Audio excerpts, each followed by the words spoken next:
আবির বিদেশে থাকাকালীন সময় তানবীর বাসায় না থাকলে যে মেয়ে একা সারা বাড়ি মাতিয়ে রাখতো, এখন আবির চট্টগ্রামে, তানবীর সকালে বের হয়ে পার্টি অফিসে যায়, ফিরে 10টার দিকে। বাবা চাচা সারাদিন অফিসে থাকে, তারপরও মেয়েকে সারাদিন খুঁজে পাওয়া যায় না। সকালে অল্প খেয়ে যে রুমে ঢুকে, কোচিং থাকলে বের হয়, না হয় 3টা 4টায়। ক্ষুধা লাগলে চুপচাপ এসে খাবার খায়, মা কেউ ডাকে না। জান্নাত আপু এসে পড়িয়ে গেলে মেঘ অল্প করে খেয়ে আবার রুমে চলে যায়, মনমরা হয়ে থাকে সবসময়। আবিরের অফিসের ঝামেলা মোটামুটি মিটেছে। ডিলার প্রোডাক্টটা ডেলিভারি দেওয়া পর্যন্ত অপেক্ষা করতে হবে। 2 দিন ফ্রি থাকাতে মিমার আদির কথা মনে পড়ে গেলেও কক্সবাজার চলে যায়। এর আগে কখনো কক্সবাজার যায়নি আবির, এটাই জীবনে প্রথমবার 5 স্টার হোটেলে রুম নিয়েছে। ফ্রেশ হয়ে বের হতে হতে বিকাল হয়ে গেছে। সমুদ্র সৈকতে দাঁড়িয়ে আছে আবির। প্রকৃতির সৌন্দর্য স্পষ্ট রূপ দিয়ে সজ্জিত বিশ্বের দীর্ঘতম সমুদ্র সৈকত কক্সবাজার। কক্সবাজারের সূর্যাস্তের ছবি প্রায় সবাই স্মৃতি হিসাবে রেখেছে নিজেদের মোবাইল ফোন বা প্রতিটি বাড়ির দেয়ালে। আবির সমুদ্রের ঢেউয়ের সঙ্গে কুদলি বেলার সূর্যাস্ত দেখে বিমোহিত হলো। অসংখ্য প্রাপ্তি, ক্লান্তি, হতাশা বিকীর্ণ হয়ে আছে আবিরের মনে। কিছুক্ষণ পর আবিরের ফোনে একটা কল আসে। পকেট থেকে ফোন বের করে দেখে তানবীরের কল। রিসিভ করে। আসসালামু আলাইকুম ভাইয়া। ওয়ালাইকুম আসসালাম। কোথায় আছো? কক্সবাজার আজকে আসছি একটু আগে। কেন? একটু দরকার ছিল। বল। এমপির মেয়ে নাকি তোমায় রিকোয়েস্ট দিয়েছিল, তুমি নাকি তাকে ব্লক করে দিয়েছো।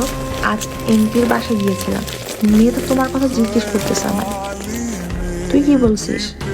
প্রথমে তো এমনিতে বোঝানোর চেষ্টা করছি, কিন্তু মানতেছে না, তাই বাধ্য হয়ে বলছি তুমি আরেকজনকে পছন্দ করো, তার সাথে তোমার বিয়ে ঠিক।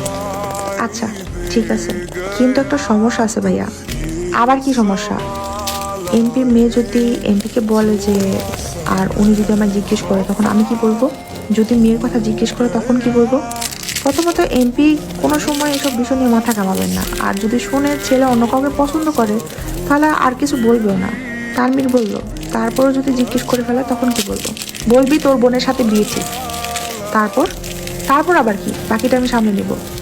যদি ফোর্স করে? আবির একটু গম্ভীর কণ্ঠে বলল, বেকুবের মতো কথা বলিস না তানভীর। এমপির মেয়ে হোক আর মন্ত্রীর মেয়ে, তার জন্য কি তুই নিজের ভালোবাসা কোরবানি করবি নাকি? আজব। তানভীর আর কথা বাড়ালো না। তানভীর বলল, আচ্ছা ভাইয়া এখন রাখি তাহলে, আল্লাহ হাফেজ। কলটা কেটে আবির ডাটা অন করে ফেসবুকে ঢুকে। কেন জানি মনে হলো ব্লক লিস্টে চেক করবে। ব্লক লিস্টে ঢুকতে চোখে পড়লো প্রথম আইডিটা ওই মেয়ের। 2 সেকেন্ড ভাবলো, সে তো শুধু কমেন্টটা ডিলিট করেছিল, ব্লক তো করেনি। এটা যে মেঘের কাজ তা বুঝতে বেশিক্ষণ সময় লাগলো না। কিন্তু মেঘ ফোন পেল কোথায়? আরো কিছুক্ষণ ভাবার পরে মনে হলো টেবিলের উপর ফোন রেখে যাওয়ার ঘটনা। তার মানে সেদিনই ব্লক করেছে। অজান্তে ঠোঁটের কোণে এক চিলতে মুস্কির হাসি জলক দেখা গেল। আস্তে আস্তে বলল, এই সামান্য বিষয় জ্বলে উঠলেই সইবি কিভাবে এত বড় ঝড় ঝাপটা? এত তাড়াতাড়ি তো তোকে আর আমার করে নিব না, আবার খুব বেশি কষ্ট দিব না তোকে। অন্ধকার নেমেছে বিচে। একটু হাঁটাহাঁটি করলো আবির। ভাই বোনের জন্য কিছু কেনাকাটাও করলো, তারপর হোটেলে চলে এসেছে। কেটে গেল আরো 2টা দিন। আবির বাড়ি নেই 6 দিন যাবত। অষ্টাদশীর মনে বিষণ্ণতা ছেয়ে গেছে। খায় না ঠিক মতো, পড়াশুনো করে না, মোবাইলও চাপে না, কথাও বলে না কারোর সাথে। শুধু টিউশনি, কোচিং, আসে আর যায়, এতটুকুই। আজ সকাল থেকে মনটার মাত্রা অতিরিক্ত খারাপ। তানবীর ডেকে এনে খাবার টেবিলে বসিয়েছে। তানবীর আজকাল পার্টি অফিসে দৌড়াদৌড়িতে মেঘকে কিছুই বলে না। মেঘ এখন আর আগের মতো বকেও না। মেঘ যেমন পাল্টে গেছে, তেমন তানবীরও পাল্টে গেছে। মেঘ খাবার টেবিলে বসে কোনো কথা না বলেই অল্প খাবার খেয়ে নিল। তানবীর মোজাম্মেল খানকে প্রশ্ন করলো, আব্বু, ভাইয়া কবে ফিরবে? মোজাম্মেল খান যথারীতি জবাব দিলেন, কাজ শেষ হলে ফিরবে, কাজ এখনো শেষ হয়নি। মেঘের হৃদয়ে রক্তক্ষরণ হচ্ছে। কয়েকটা দিনে আবির ভাইয়ের শূন্যতা খুব ভোগাচ্ছে অষ্টাদশীকে। টিউশনি শেষ করে কোচিংয়ে গেল 2 বান্ধবী একসাথে। বন্যা বারবার জিজ্ঞেস করছে, কি হয়েছে তোর? মেঘ শুধু মাথা নাড়ছে আর একটা কথাও বলছে না। একটা ক্লাস শেষ হয়েছে। স্যার বের হয়ে যাওয়ার মাত্রই উল্টো কান্না শুরু করলো মেঘ। প্রথম দিকে ফুফি ফুফে কাঁদলেও নিজেকে বেশিক্ষণ কন্ট্রোল করতে পারলো না। কান্নার মাত্রা বের হয়ে গেছে, শ্বাস নিতে পারছে না। মেঘের এই অবস্থা দেখে আটকে উঠলো বন্যা। মেঘকে নিয়ে ওয়েটিং রুমে চলে যায়। ওইখানে যাওয়াতে বাদ ভাঙা কান্না শুরু করলো মেঘ। বন্যা কোনোভাবেই শান্ত করতে পারছে না। 10 থেকে 15 মিনিট স্থির হলো এই কান্না, তারপর কিছুটা থেমেছে। এখন জোরে জোরে শ্বাস ছাড়ছে। একটু কাঁদলে মেঘের শ্বাসকষ্ট শুরু হয়। বন্যা মাথায় হাত বুলাতে বুলাতে শান্ত কণ্ঠে বলল, কি হয়েছে তোর? এভাবে কান্না করছিস কেন? মেঘ ফুফি ফুফি উত্তর দিল, আমার খুব কান্না পাচ্ছে। বন্যা ভ্রু কুঁচকে বলল, কান্না পাচ্ছে তা তো দেখতেই পাচ্ছি, কিন্তু কেন পাচ্ছে সেটা বল। মেঘ গভীর কণ্ঠে বলল, জানি না। বন্যা নিজেকে কন্ট্রোল করে আবার প্রশ্ন করলো, রেজাল্ট নিয়ে চিন্তা করছিস, নাকি চান্স পাওনি, নাকি বাসায় কেউ বকেছে তোকে?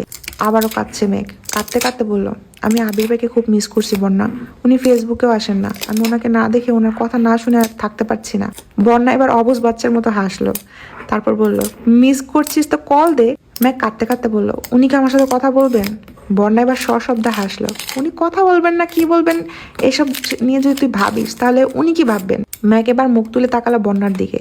বন্যা এবার হাসতে হাসতে বলল, বেবি তুমি তো আবির ভাইয়ের প্রেমে হাবুডুবু খাচ্ছ, সাবধান বান্ধবী, ডুবে যেও না, সামনে কিন্তু ভর্তি পরীক্ষা। ম্যাক ভেঙচি কেটে বলল, আমি আবির ভাইকে ভালোবাসি। এটুকু বলে থেমে গেল। না তা বলার খুব চেষ্টা করলো কিন্তু পারলো না। বন্যা বলল, তুই তাহলে বাসায় চলে যা, ক্লাস করতে হবে না, ফোন দে, আমি ড্রাইভার আঙ্কেলকে কল দিচ্ছি। তারপর মেঘকে গাড়িতে দিয়ে বন্যা ক্লাসটা শেষ করলো। মেঘ বাসায় এসে ফ্রেশ হয়ে ছুটে গেল মায়ের রুমে। হালিমা খান ঘুমাচ্ছিলেন।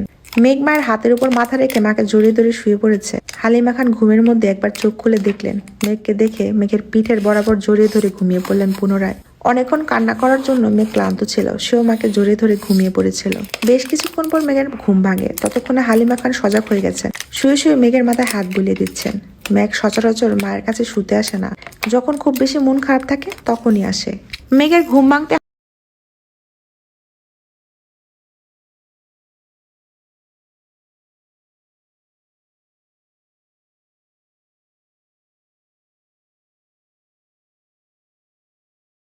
হালিমা খান বললেন, তোর কি শরীর খারাপ মা?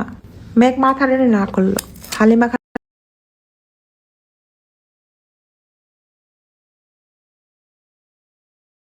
পুনরায় বললেন, রেজাল্ট নিয়ে চিন্তা করছিস? মেঘ আবারও মাথা টেনে না করলো। মেঘ এবার মাকে শক্ত করে জড়িয়ে ধরে বলল, আম্মু আবির ভাই কবে আসবে? মেঘের প্রশ্নে হালিমা খান মুচকি হাসলেন আর বললেন, কেন ভাইয়ের জন্য পেট পুড়ছে? মেঘ মনে মনে বলল, পেটের সাথে মনটাও পুড়ছে আম্মু। মেঘকে নীরব দেখে হালিমা খান বললেন, দুপুরে তো কথা হলো, বললো আরো 2-3-4 দিন লাগতে পারে। কথা শুনে সহসা মেঘের মনটা খারাপ হয়ে গেল। নিজেকে সামলে বলল, আম্মু আবির ভাইকে কল দাও না প্লিজ। বিকেলেই তো কথা হলো, এখন আবার কল দিয়ে কি করব? ছেলেটা মনে হয় ব্যস্ত। আম্মু প্লিজ দাও না। হালিমা খান নিজের ফোনটা হাতে নিয়ে কল দিল আবিরকে। লাউড স্পিকারে দিয়েছে। কয়েকবার রিং হতে রিসিভ হলো। আসসালামু আলাইকুম মামুনি। আবির ভাইয়ের কণ্ঠ শুনে মেঘের বক্ষ স্পন্দন জোরালো হলো। হালিমা খান বলল, ওয়ালাইকুম আসসালাম। ব্যস্ত আছিস বাবা? হ্যাঁ কিছুটা, কেন? মেঘ একটু কথা বলবে তোর সাথে। ঠিক আছে দাও। হালিমা খান মেঘের দিকে ফোনটা এগিয়ে দিলেন। মেঘ কাঁপা কাঁপা হাতে ফোনটা নিল। সঙ্গে সঙ্গে লাউড স্পিকার অফ করে দিল মেঘ। মেঘ ধীর কণ্ঠে বলল, হ্যালো। আবির তৎক্ষণাৎ রেগে মেগে বলল, হ্যালো কিরে, প্রথমে কল দিলে সালাম দিতে হয়, এটাও জানিস না? আবিরের ধমকে চুপসে গেল মুখটা। আস্তে ধীরে বলল, আসসালামু আলাইকুম। আবির গম্ভীর কণ্ঠে উত্তর দিল, ওয়ালাইকুম আসসালাম। মেঘ এবার কাঁপা কাঁপা গলায় বলল, কেমন আছেন আবির ভাইয়া? আবির কিছুটা স্বাভাবিক হয়ে বলল, আলহামদুলিল্লাহ ভালো, তুই কেমন আছিস? মেঘ দীর্ঘশ্বাস ফেলে উত্তর দিল, আলহামদুলিল্লাহ। দুইজনেই কয়েক সেকেন্ড নীরবতা পালন করলো। আবির নীরবতা ভেঙে রাসবরী কণ্ঠে শুধালো, তোর ফোন দিয়ে কল দিতে পারিস না? মামুনির ফোন থেকে দিতে হলো কেন? মুখের উপর মেঘ বলল, আপনার নাম্বার নাই আমার কাছে। আবির এবার দীর্ঘশ্বাস ফেললো। গম্ভীর কণ্ঠে জবাব দিল, রাখছি, ব্যস্ত আছি আমি। এই বলে কলটা কেটে দিল। মেঘ আহাম্মকের মতো ফোনের দিকে তাকিয়ে রইল। বুঝে উঠতে পারলো না ব্যাপারটা। আবির ভাইয়ের নাম্বার নিয়ে একথা শুনে রেখে দিল নাকি সত্যিই ব্যস্ত, এটা ভেবে পাচ্ছে না অষ্টাদশী। ফোনের স্ক্রিনে বেশি আছে আবির নামে সেভ করা নাম্বারটা। মেঘ মনে মনে নাম্বারটা মুখস্থ করতে ব্যস্ত হলো। তারপর মাকে ফোনটা দিয়ে নিজের রুমে দৌড় দিল। নিজের ফোনে আবির ভাইয়ের নাম্বারটা লিখে নামের অপশনে লিখলো। আবার আবির ভাইয়ের সাথে লাভ ইমোজিটাও কিছুটা দূরে লিখলো। সেভ করলো নাম্বারটা।